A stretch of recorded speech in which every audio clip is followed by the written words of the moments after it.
Hello students, welcome back to study with YouTube channel. And आज के study में हम लोग देखने वाले हैं क्लास 9 सोशल साइंस के प्योरिटी टेस्ट 1 के क्वेश्चन पेपर को।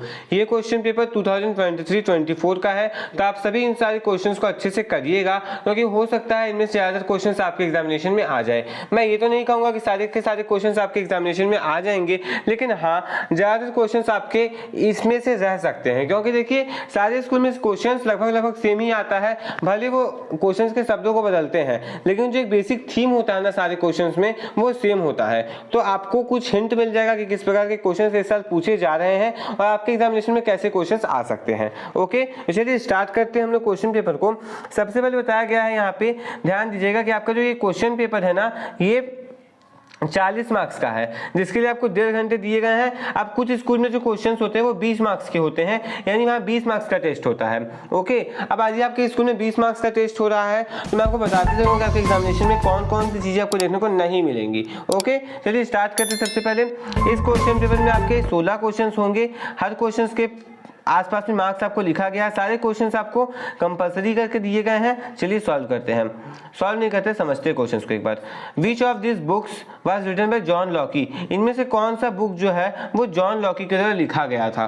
तो मैं आंसर्स तो आपको नहीं बताऊंगा, आंसर्स आपको खुद याद करना है। अगर आपको याद नहीं आया तो चैप्टर को जाकर के पढ़ना है। बस मैं आपको समझाऊंगा और बताऊंगा कि किस प्रकार के क्वेश्चन आपके एग्जामिनेशन में आ सकते हैं। अब देखिए, जिनका टेस्ट 20 मार्क्स का हो रहा है उनके पास बहुत कम चांसेस होते हैं कि 9 मार्क्स का एमसीक्यू आएगा। जी नहीं, उनके पास बहुत कम चांस होते हैं कि 9 मार्क्स का एमसीक्यू आएगा। 2-3 एमसीक्यू भले डाल दिए जाए, लेकिन 9 मार्क्स का एमसीक्यू सिर्फ आना ये इम्पॉसिबल बात है उनके लिए। ओके, क्योंकि अगर 20 मार्क्स का टेस्ट है और 9 एमसीक्यू ही दे दिए जाए तो फिर सब्जेक्टिव के लिए जगह नहीं बचेगा। इसलिए वहां पर आप लोगों के सब्जेक्टिव में ज्यादा फोकस किया जाता है। 20 मार्क्स वाले में आपको सब्जेक्टिव क्वेश्चन को ज्यादा अच्छे से प्रिपेयर करना है। जिनका 40 मार्क्स का टेस्ट है वो अच्छे से इन सारे क्वेश्चन को करते चलेंगे। नेक्स्ट क्वेश्चन यहाँ पर है कि Which group of people did not join the Jacobin Club? इनमें से कौन से लोग ऐसे थे जो कि जैकोबिन क्लब को ज्वाइन नहीं किए थे?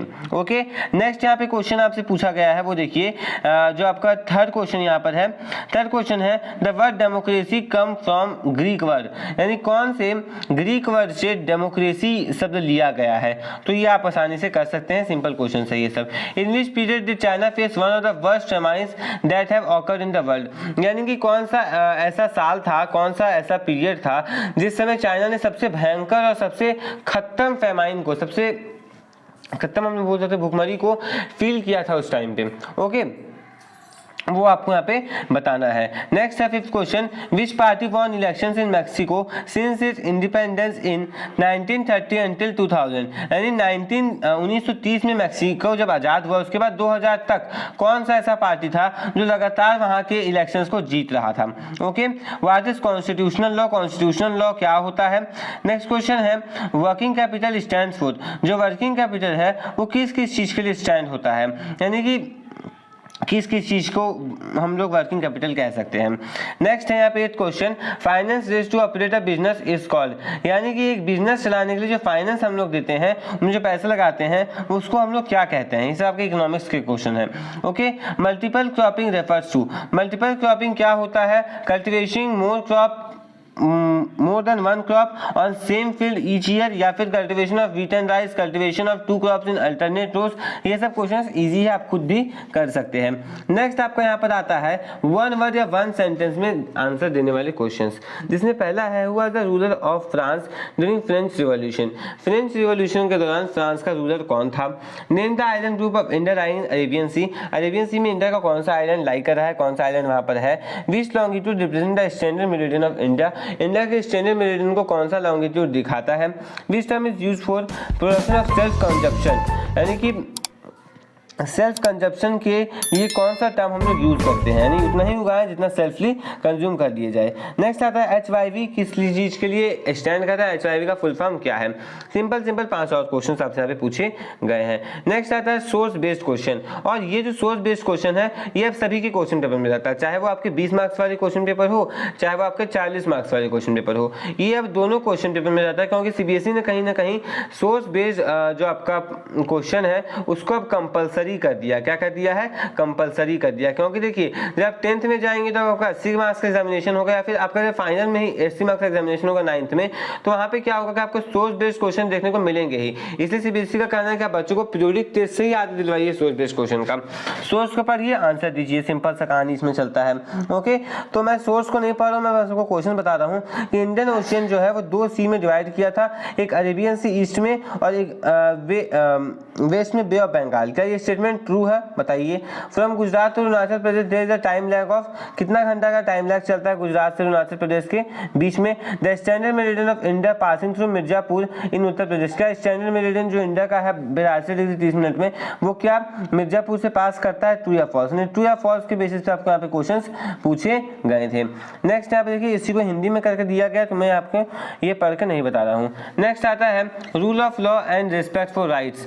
अब देखिए रूल ऑफ लॉ और रिस्पेक्ट फॉर राइट्स से आपका ये क्वेश्चन है, जिसमें फिर से आपको एक सोर्स दिया गया है और यहाँ पे आपसे 2 क्वेश्चंस पूछे गए हैं। Television and radio are controlled by government and give only the ruling parties version, true और फॉल्स? का ये स्टेटमेंट सही है। और नेक्स्ट है elections have been held dash and always won by जानू एफ पार्टी।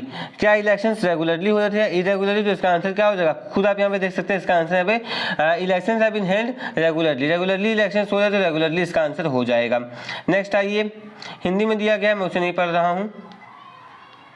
अब आता है असर्शन रीजन बेस्ड क्वेश्चन। अब देखिए 20 मार्क्स वाले क्वेश्चन पेपर का एक और खासियत है, उसको इस प्रकार से डिजाइन किया जा सकता है कि 3 वन वर्ड वाले क्वेश्चन दे दिए गए, 2 आपके यहाँ पे असर्शन रीजन भी दिए जा सकते हैं, तो आप इसे अच्छे से करेंगे। 9th क्वेश्चन देखिए क्या है। In many ways the French revolution was a very significant event in the history of world. The French revolution not only inspired French citizen to take action but inspired many philosophers and leaders across the globe. यानी बहुत सारे तरीकों में जो French revolution था वो बहुत ही महत्वपूर्ण था, इवेंट था, बहुत ही महत्वपूर्ण घटना थी पूरे वर्ल्ड की हिस्ट्री के लिए। ओके, इतिहास में सबसे महत्वपूर्ण घटना यहाँ पे फ्रेंच रिवॉल्यूशन थी, ऐसा कुछ यहाँ पर आपका कहा गया है।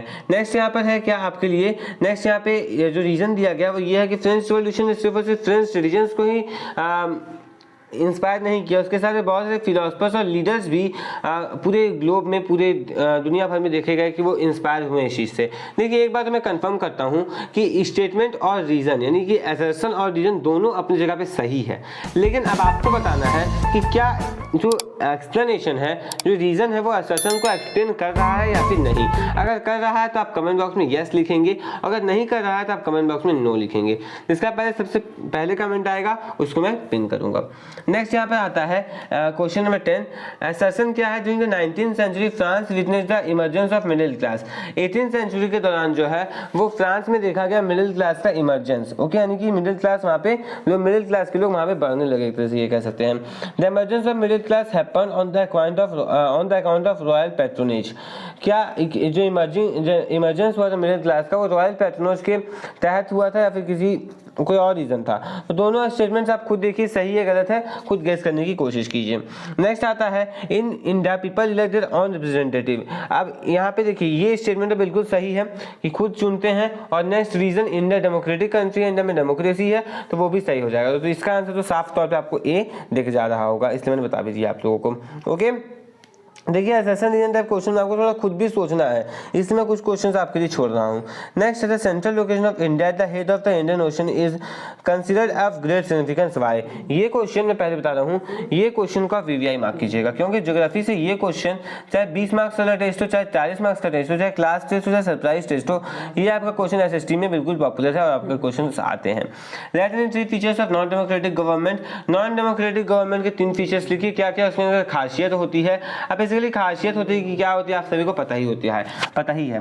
ओके, नेक्स्ट आता है long answer type question. Long answer type question आपसे 2 पूछे गए हैं कि फ्रेंच रिवॉल्यूशन का कोर्स लिखिए, यानी क्या क्या उसमें मेन चीज हुआ था उसका आपको एक तरह से पाथ टाइप का लिखना है। नेक्स्ट है explain 5 non farming activities of Palampur village. Palampur में कौन कौन से 5 ऐसे नॉन फार्मिंग यानी कि किसानी को छोड़ करके 5 ऐसे कौन से एक्टिविटीज होते थे, वो आपको यहाँ पे अच्छे से क्या करना है, एक्सप्लेन करना है। ये नहीं कि सिर्फ नाम लिख के छोड़ दिया, भाई लिख देना उसके बारे में कुछ कि क्या क्या उसके तहत होता था, उसके अंदर क्या क्या चीजें होती है।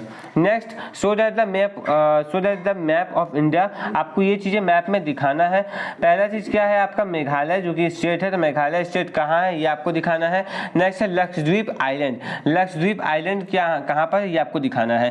तो इसी के साथ हमारा ये क्वेश्चन पेपर कंप्लीट हो गया। मैं उम्मीद करता हूँ कि आपको ये पसंद आया होगा वीडियो। अगर आपको ये वीडियो अच्छा लगा तो वीडियो को लाइक कर दीजिए, और यदि आप इस चैनल पर नए हैं तो चैनल को सब्सक्राइब करके बेल आइकन को प्रेस करके और प्रेस कर लीजिए, क्योंकि मैं आपके लिए ऐसे एजुकेशन कंटेंट लाता रहता हूँ। स्टूडेंट्स इस वीडियो को अपने फ्रेंड्स के साथ, अपने क्लासमेट्स के साथ अधिक से अधिक शेयर कीजिएगा एंड पूरी तरह से इस क्वेश्चन पर रिलाई मत कीजिएगा, क्योंकि देखिए दिक्कत ये है ना कि बहुत सारे बच्चे इस चीज़ को लेकर कंफ्यूज होते हैं कि सर क्या हमारा यही क्वेश्चन पेपर आएगा। तो मैंने ऐसा बिल्कुल भी नहीं कहा कि बिल्कुल आपको यही क्वेश्चन पेपर आएगा। हो सकता है इनमें से कुछ क्वेश्चंस आ जाए, तो मैंने आपको बस ये question paper as a practice के लिए दिया, एज अ हिंट के लिए दिया कि किस प्रकार के क्वेश्चन इस साल पूछे जा रहे हैं। मैंने वीडियो की शुरुआत में ही कहा था कि लगभग क्वेश्चन सारे स्कूल्स के सेम ही होते हैं, कॉमन पॉइंट पे ही सारा क्वेश्चन पूछा जाता है।